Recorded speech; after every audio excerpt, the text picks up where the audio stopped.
Hi guys, আসসালামু আলাইকুম। আজকে হচ্ছে যে মুরগির মাংস আলু দিয়ে হচ্ছে যে ঝোল রান্না করব মাখা মাখাভাবে। ওটা রেসিপি আজকে আপনাদের সাথে দেখাবো।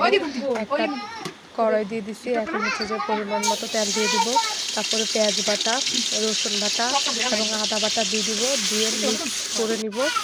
কিছুক্ষণ পর হালকা পানি দিয়ে দিব।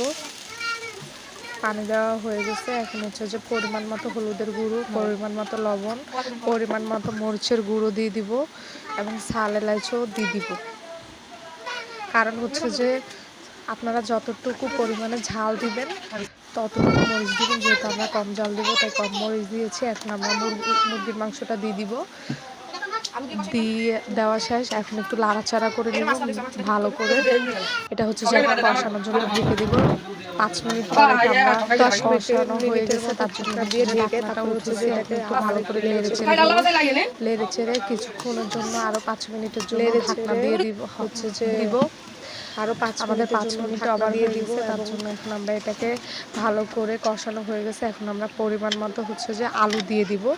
আপনারা চাইলে আলু ছাড়াও রান্না করতে পারেন। আমরা এটাকে আজকে রান্না যে গরুর মাংস দিয়ে আলু দিয়ে এটাকে হালকা হালকা ঝোল রান্না করবো, তার জন্য ভালো করে এটাকে পরিমাণ মতো ঢেকে দিয়ে একটু পানি দিয়ে দিব। যেহেতু আলুটা কষানো শেষ, এখন পানি দিয়ে দিব পরিমাণ মতো। লেড়ে ছেড়ে যেহেতু আমরা একটু ঝোল রাখবো ওই পরিমাণে আমরা একটু হালকা একটু বেশি পানি দিছি। এখন হচ্ছে যে আমাদের রান্নাটা প্রায় শেষের দিকে, আলুটা সেদ্ধ হয়ে গেছে। এই যে আমাদের রান্নার রেসিপি। আপনারা কিন্তু কমেন্টে জানাবেন যে আমাদের রান্নাগুলো আপনাদের কাছে কীরকম হয়েছে। রান্না শেষে জিরা গুঁড়ো দিয়ে দিব।